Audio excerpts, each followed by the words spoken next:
I'm going to start with a very parochial question from the RAC Foundation, as you might expect. One of the things we heard it most clearly from Scotland, is that the roads are really important. They're really important because sometimes when the other transport modes fall away, everyone defaults to the road. So why is it so difficult to make the case for road maintenance investment? Are you all struggling with this, or is the Scottish example something everyone can follow? I think that's a good point. It's something that we will be visiting again when we look at a national transport strategy.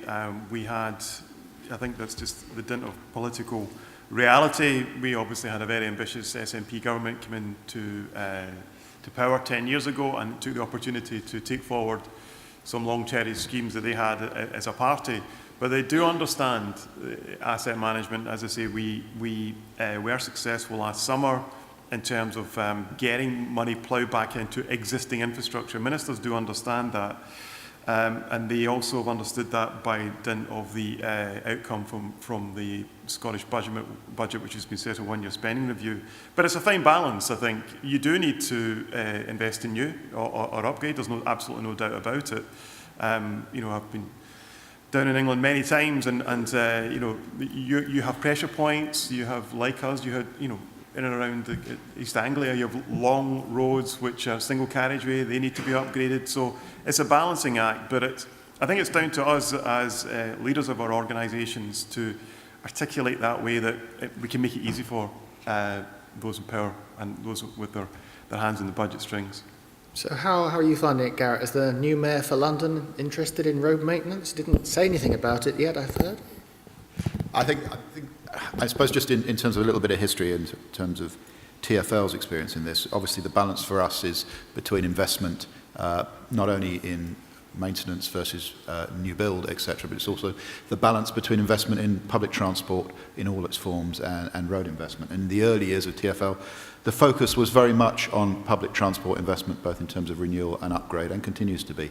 And it's probably fair to say that road maintenance was neglected, but I think it's equally fair to say that in recent years we've seen a significant ramping up of investment in road maintenance and crucially in structural maintenance of road-related structures.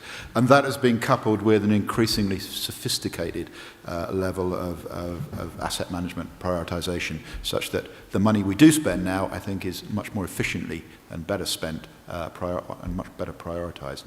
That is a challenge going forward. We've heard from a number of speakers that, you know, we're all entering tighter financial circumstances going forward, but it certainly remains a priority for us as an organisation and for the Mayor to ensure that all of our road and indeed public transport assets are efficiently maintained, and that in terms of maintenance renewal sits very much at the top of the priority hierarchy in terms of capital investment.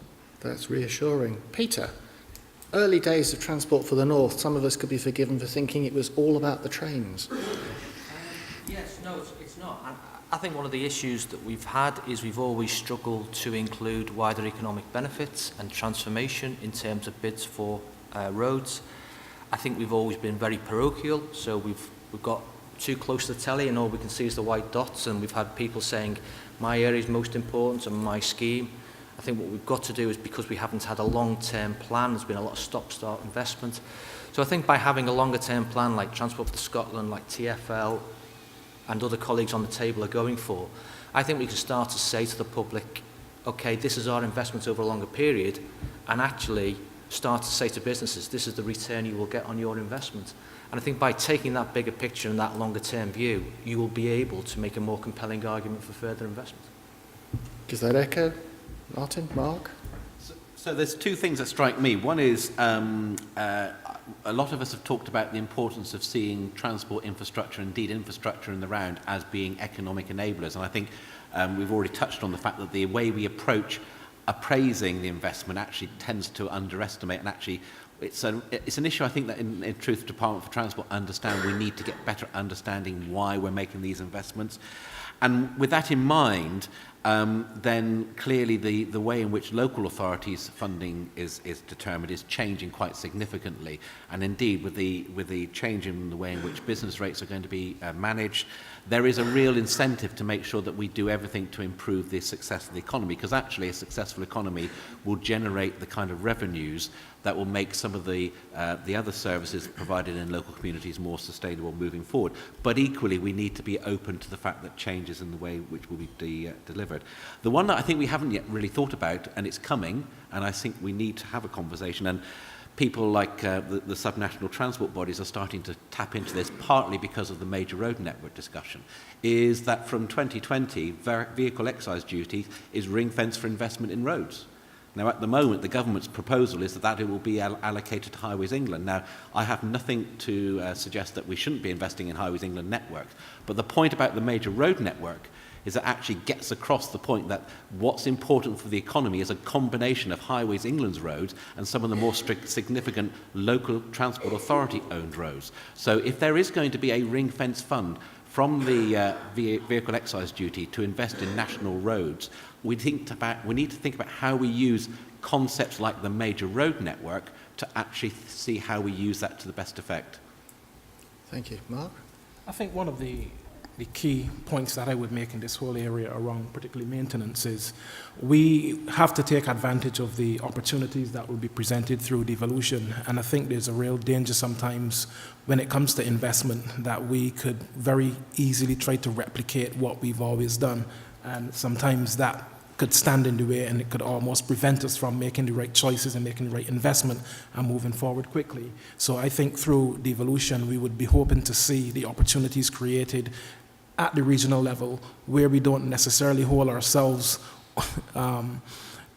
give ourselves too much of a challenge to overcome in order to put the right level of investment into the road network. Anthony Oliver, bearing in mind what you were saying about the need for disruptors, and bearing in mind also what Mel was saying about this switch towards what everyone's talking about, digital, the need for focus on customers. To what extent do you think we need to change, I suppose, the people that come to these kind of conferences, the people who are speaking at these kind of conferences? Is the existing supply chain fit for your purpose, for delivering the future as you see it? That's a big question. Hold on. We're going to take the second one while you're thinking about it. We've some great presentations. We've heard a lot of ambitions, some incremental, squeezing another 1 or 2% out of the network, and incidentally, I think we are world leaders in the UK at this. Some more transformational, and the word transformation has been used a good deal by speakers, about network transformation, and could also add perhaps a transformation from big data and data solutions. How fundable and financeable are these ambitions? And do we need to see the same sort of transformations that some speakers have implied in the transport and mobility solutions in the funding and financing of these ambitions in the future? Okay, so have you got the right supply chain, and where's the money going to come from? I'll start with the supply chain because I think that's a very interesting question, and I posed it deliberately because you have to go find them, okay? There are a lot of great companies in the United Kingdom who are doing some fantastic work, but one of the challenges we have as a nation is we don't shout enough. So when people are doing great stuff in areas of importance, particularly for me in transportation, they aren't always visible. They could be out there, but you can't find them. And I think it's important for us as practitioners within the highways and transport sector that we seek out those disruptors, because with the modern economy and digital, there are a lot of very niche companies doing some fantastic work, but we have to work harder to find them and bring them to the table. To address the point around ambition, that's always going to be a risk for all organizations.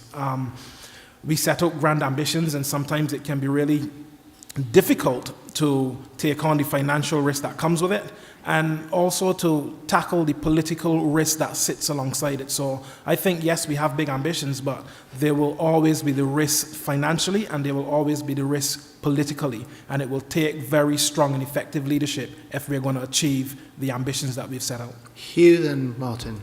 I'm going to show my age now, and if I mention VHS and Betamax, I'm sure that will strike a chord with some people. Why do I mention that? I mention that because we will definitely stay in the customer care traffic information service. We have to, because ultimately we're about giving people accurate data.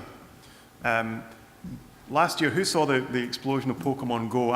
It came from nowhere, it flared up and went away, okay? And I think that just picking up on Mark's point there, it's important that we understand the vulnerabilities of this so that we don't go down the Betamax track, be led, be hypnotised by that, we stay on the VHS track. For those who don't know, that's about video recording, by the way.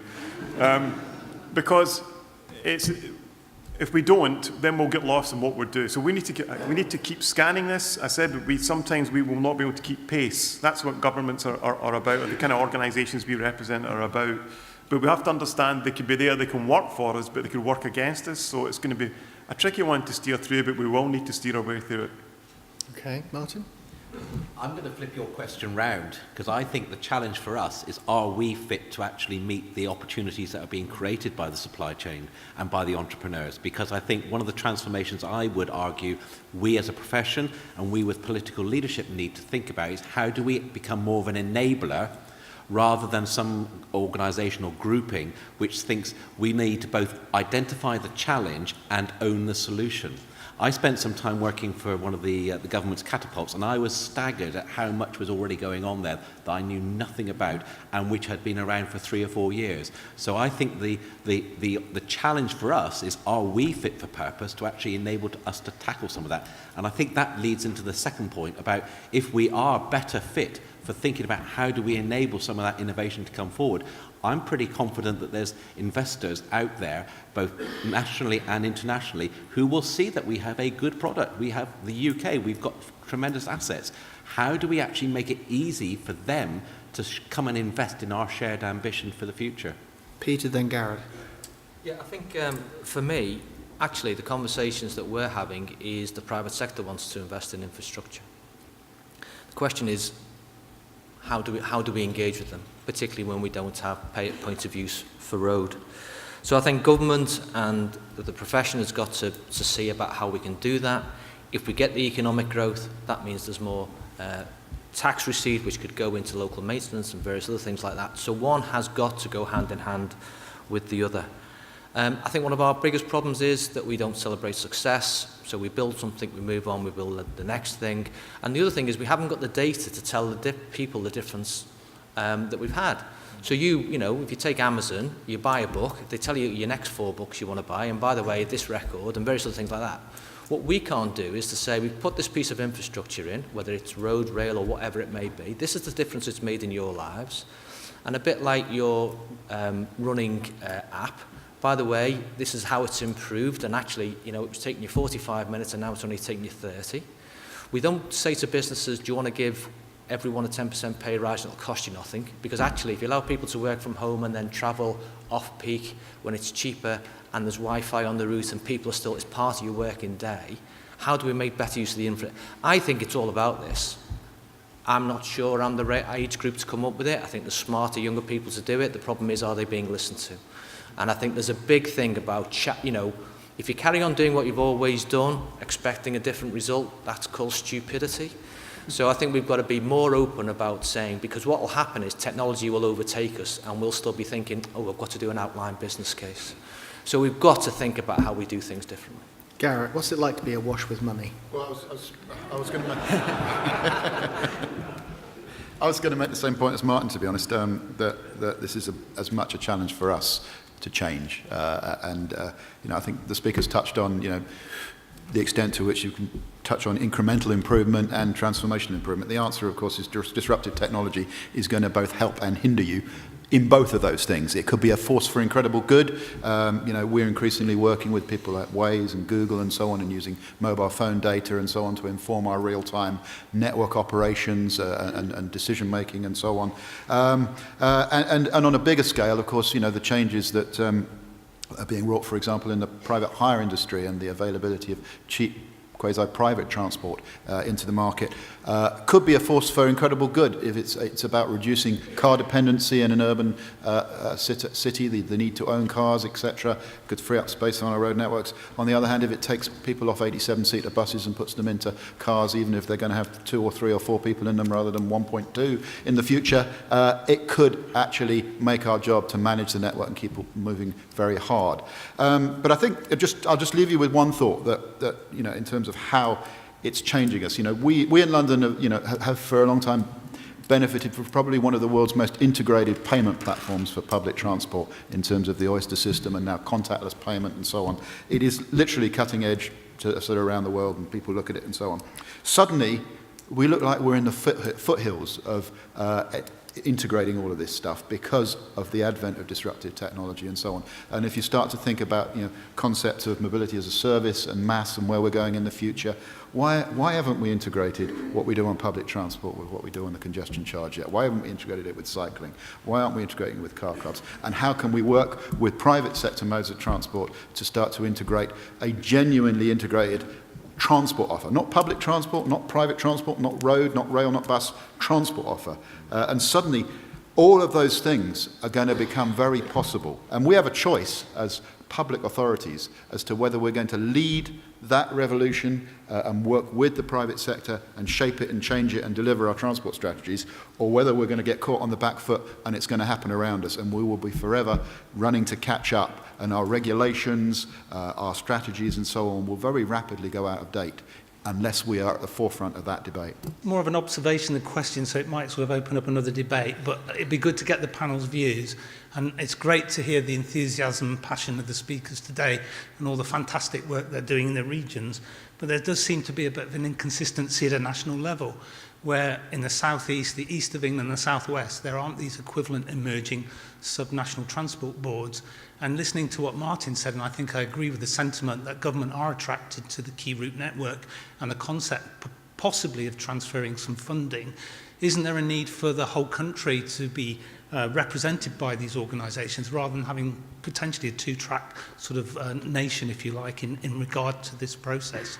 Given the amount of time we've got and the fact that we could debate this very happily over the forthcoming coffee break, I'm just going to ask a subtle tweak on that for a very brief observation, which is, since the bodies that aren't here, but these chaps are, would you see them coming into being? Is there something stopping subnational transport bodies forming for places like the southeast, where I live? I think I'd look at it a different way. If you wait for everybody to join the party, you'll never do anything. So we're getting on with it. Can't wait for everybody else. If we can help them form and add value, I'm happy to discuss it. Me and Martin talk regularly and various other things like that. So my view is crack on, and then we'll make a difference. So just to answer Matthew, so first of all, there is another grouping that's already emerging south of London. It's called, I think, the Southeast 11 now. It's kind of building up that kind of partnership. So I think these things will grow organically. I think the point I'd go back to, in which I touched on in a previous point, was that we got to be comfortable that there's going to be different kind of layers and different types of approaches. One of the challenges with the old regional structure was that if you were in Truro, what was the significance of working with Swindon if you were in the southwest? Now, Oxford, Milton Keynes, Cambridge, that corridor has a kind of resonance. The north has a resonance. Doesn't mean to say you can't do some of this integration in Cornwall or other parts of the country, but it will be done at a different scale and a different way, and I think we just need to be comfortable with that. I think there's inconsistency, and I think this is a problem that we have had in our sector for a long time, and it doesn't help. And I think what is needed is really strong, effective leadership to drive what it is we are trying to achieve in the transport sector across the United Kingdom. We all work towards our own ambitions and objectives, but yes, too often it feels a little bit too isolated, and it doesn't help the national picture. So I think what is required there is strong, effective leadership across our sector. And that is going to also come from us as practitioners, because I do feel that we're going to have to really push out a bit more and get a lot braver with what we're putting forward as solutions in the transport sector. That's a great note to end the conversation on.